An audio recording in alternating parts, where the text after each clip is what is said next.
True Tears and Love is the movie I'm reviewing today. A quick recap of this movie talks about a young, good-looking man who has refused to get married. So obviously, the mom will come in and pressure him to get married. Unknown to him, he did something terrible in the past, which the guilt has been living with him till today. And surprisingly, the maid is the one he did that terrible thing to.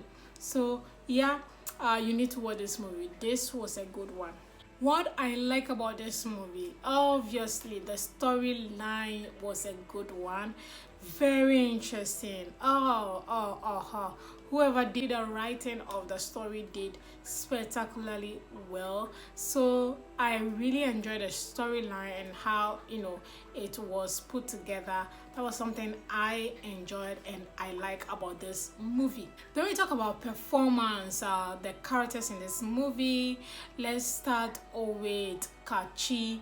He was a good actor in this movie. I enjoyed his character, especially when he was rejecting the women, the way he was dragging the women.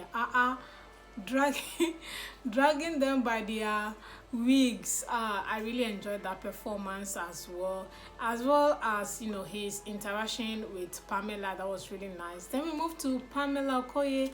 I mean, she is an average actor. Sometimes she's good, sometimes you question her. This movie was an okay character that she did. It wasn't a wow performance, but it was an okay. I actually enjoyed it. This is thanks to the storyline. So the storyline was actually holding the characters together. So I actually enjoyed that as well as the mother, Kachi's mother, the woman who played Kachi's mother. This woman say, Lala, I need my grandchildren. You need to get married. Are you from that careless family? What is going on here?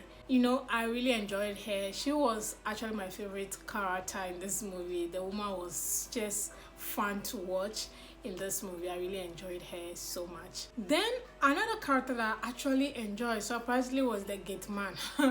The gate man was fun with a touch of intelligence. I actually enjoyed him as well. Next thing I like is the cinematography. Oh yes, this movie had a good picture quality. Lighting was good, angles was on point, focuses on some of the shots or characters in each scenes were good. So cinematography was something I like about this movie. For a movie this good, for a movie that has this storyline, for a movie like this, if you watch it, you know what I'm talking about. It has one of the best time. The time was so good. Could not even believe that a good storyline like this could be told in this time frame. So yes, I really love the time they use in telling us a good story like this. What I don't like about this movie, I'll talk about location. Location for this movie was terrible in a sense that the one location of the house was quite boring because they gave a lot of storyline telling in this movie, which obviously they could have shown us, but they didn't. And that was really disappointing. So the one location was boring because we ended up seeing just 3-4 people in the house all the time, and it was quite not intense. If somebody who is hard critique will not enjoy this movie, trust me, this gave a terrible, laid-back, lazy production. When you look at it in a hindsight, storyline is basically what is just holding this movie together. Then we talk about the throwback storytelling. That was something I didn't like about this movie. Hold up, I love the storyline throwback that Pamela was telling us. That gave us an insight of everything that was going on in this movie, which of course somebody can say that was the hat trick of this movie. Now, I was expecting them to show us what really happened as she was telling us the story, because like I said, this backstory was the whole idea or the plot twist of this movie.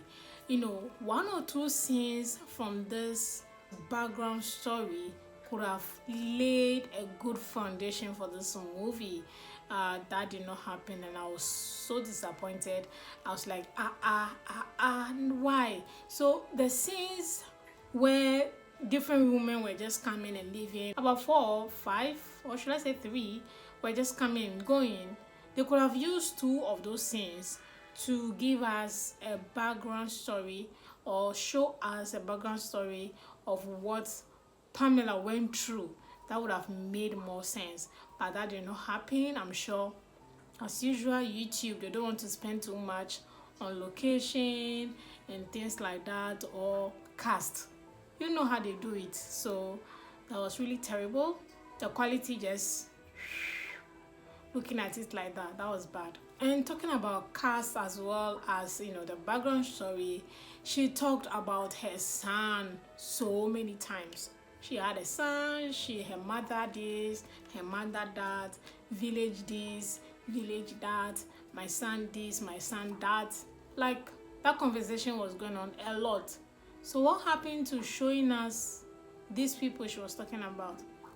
Everything was just imagination, and that was bad, terrible, poor production. Basically, that's what it is, and that was something I did not like. And on that note, guys, I'll rate this movie a 5/10. I'm actually breaking even for this movie just because of the storyline, and of course the twist of it, and the way the story was actually just written. I actually enjoyed. Per YouTube standard, this is a very good storyline. That's what I'm saying. So breaking even with my rating is what I could and I can give it. Thank you guys so much for watching this review. I really do appreciate it, for sticking around, subscribing, supporting the channel. Guys, thank you so much. I'll see you all in my next movie review.